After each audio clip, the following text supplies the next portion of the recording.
So this is on behalf of some work that we did with the People's Health Trust, which I'm going to tell you a bit about the People's Health Trust, and I have it written down because Daniel was going to say this bit. So they're a national funder addressing health inequalities in the UK, specifically the wider social and economic drivers of these inequalities. They've raised over £124 million through the People's Lottery, it's called, and it distributes this in communities in the lowest 30%, according to the Index of Multiple Deprivation. In 2014, they set up Local Conversations, which is a 10-year funded initiative based in neighbourhoods in England, Scotland and Wales to support deep relationships in communities through which people could, I can't read my own right, could determine the local priorities to address some of the social and economic causes of ill health and early death. And the point of this was to place control in the hands of local people. So, and I'll explain why that's important as we go along. So I just wanted to get that out of the way so that I can put my notes down. Okay. So I have some small writing, I'm sorry. But to set the scene about this presentation, it brings up, we're going to talk about the results of the 5-year evaluation of Local Conversations, but it brings up some questions about the relationship between health and well-being. And so we're setting the scene with a few slides here. So it's a conceptual challenge about how health and well-being are related to one another. For example, the World Health Organization, in their definition of health, which hasn't changed since 1948, says that well-being is part of health. Health is a state of complete physical, mental and social well-being. The ONS kind of not quite definition, but when I see the ONS defining social and personal well-being, they include health in that definition of well-being. So health is part of well-being. And then there's a lot of people here at this conference who think of well-being as a completely distinct concept from health. So it's about happiness or life satisfaction, but they don't necessarily refer to health when they're defining well-being, although of course it might come into it in some way. And I think this is important because how we conceptualise well-being and health is linked to how we measure those things and how we interpret those findings, which then is linked to how we address those concepts. So the first conceptual challenge is, do we know what we're measuring when we're measuring well-being, and do we know what that means? I think those of us who measure it might know, but it's the interpretation of when we say we found this, how do we then explain what we mean by these changes in health and well-being? Okay, so a bit late in the day to raise something like that. Another issue is community. So what do we mean by community? Now I haven't introduced myself properly. I'm the director of the Centre for Health Promotion Research at Leeds Beckett, and we're very much about community-centred approaches to health and well-being. And we think that community, it's not just a collection of people in the same place, or even a collection of people who share the same interests. There's something more going on there for it to be a community. And when we define community well-being, we think there's a lot more going on there than just measuring the well-being of individuals and taking an average of that measurement in an area. We think it also includes the wider economic and social determinants of well-being. It includes power, what we call collective control.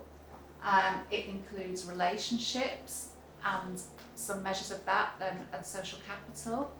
And it includes how people feel about where they live and who lives there as well. So pride, sense of belonging, diversity and inclusion, and how people feel about diversity and inclusion. So it's really complicated. But when we're talking about local conversations, we're going to focus in on collective control. There was a review done in 2016 by Margaret Whitehead and colleagues that tried to define collective control and what went into collective control, also known as community empowerment. Those terms are used interchangeably. And they concluded that it supports community power, and it includes concepts of agency, influence, knowledge, resources and relationships. Okay, so lots of complicated stuff going on. We think communities are really important in driving well-being. Myself and Daniel, this is actually Daniel's slide, but it references some of our work that we did with Public Health England and the Worcester Centre for Wellbeing. So a number of studies have evidenced the value of community-driven approaches in improving health and wellbeing through their impact on the social determinants of health. We also think that taking an asset-based approach, so it's focusing on the strengths, and we call it looking at what's strong, not what's wrong. So John Helliwell this morning was sort of referring to that, and developing positive social networks to support local collective action might be reasonably expected to lead to improvements in local conditions and the social determinants of health and wellbeing. And the theory of change for local conversations is based on that. And ultimately, the ultimate aim is to reduce health inequalities, but by this, building community power, building social connections, building collective action. And it's particularly important in communities that are experiencing disadvantage. So building social capital in those communities can have a really positive effect. Okay, and this is our theory. This isn't the People's Health Trust theory. This is the theory that we did with the Worcester Centre for Wellbeing of how community wellbeing works. So we talk about people, place and power, how we relate, where we live, having influence. There are interventions, both top-down policy and bottom-up grassroots interventions. And in health promotion we talk about a nutcracker effect of both of them. Mechanisms of change such as enhancing social networks, improving living conditions, intermediate outcomes, improved community conditions, leading to long-term changes in community and individual well-being, and then the virtuous circle begins again. That's our theory. There is a theory of change for local conversations as well, but it was too big to fit on a slide, but it is a good one. So this is all about the Local Conversations programme. It's about micro grants given to people in local communities to decide what their priorities are, build social connections, take collective action, build, and this is we're going to present some results from the 5-year evaluation, but we're not going to go into too much detail on them, because the conclusion of the 5-year evaluation is it did show that this approach did build social connections, confidence, skills and individual and collective control, and we did see some effects on well-being. As part of that evaluation, it was a mixed method evaluation. My team were most involved in the qualitative data for the case studies, and our complementary team at New Economics Foundation ran the survey, which had 6 waves of data collection with more than 2,800 responses over 4 years. And we saw some positive effects on well-being that were over and above the national averages for similarly disadvantaged areas in England. So we'll show you some of those. I think, yes. So these are their life satisfaction, anxiety and feeling worthwhile. And so that top green line is the local conversations results. So higher life satisfaction, and the line underneath is the England average for similarly disadvantaged areas. It's a small difference, but it is statistically significant. So the higher life satisfaction in the local conversations area than in similarly disadvantaged areas in England. Not so much difference, but England as a whole, and Wales is different, always different in our analysis. Anxiety again lower in local conversations areas than in similarly disadvantaged areas in England, also statistically significant, and the same for feeling that life is worthwhile. We see more dramatic differences in social capital sort of outcomes. So how often do you chat to any of your neighbours more than just to say hello?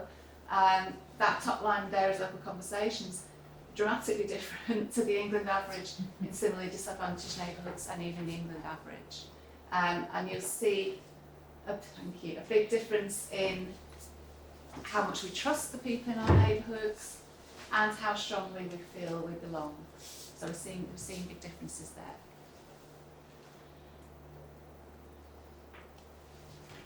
People in this do you agree with the statement people in this neighbourhood pull together to improve the area? So that's the closest we could get to a question about collective control that was part of a national data set that we could compare it to other places. So again, a dramatic difference there between local conversations at the top and the England average in disadvantaged neighbourhoods.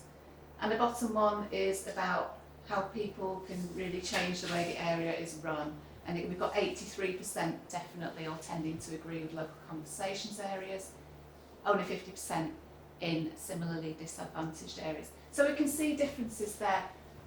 The drawback to this, the limitation, is that these the surveys were done every 6 months over 4 years. I think they were every 6 months. But they were not a panel. So they were a series of cross-sectional surveys, and by luck we did get a small cohort that were longitudinal, but they were mostly cross-sectional in the same areas. Now, what were the findings for health? We also asked people about health, and we found that in the local conversations area, the health declined. There were more people reporting bad or very bad health, and fewer people reporting good or very good health, particularly between 2017 and 2019. So the decline in health was from 74% to 64%, more pronounced amongst women than men, and that's very similar to what the Marmot review 10 years on found. So the review of how health inequalities had changed found that particularly in disadvantaged areas, life expectancy and health had deteriorated, particularly among women. So, and that doesn't really tell us very much. That just tells us that health has declined. So I should skip that one.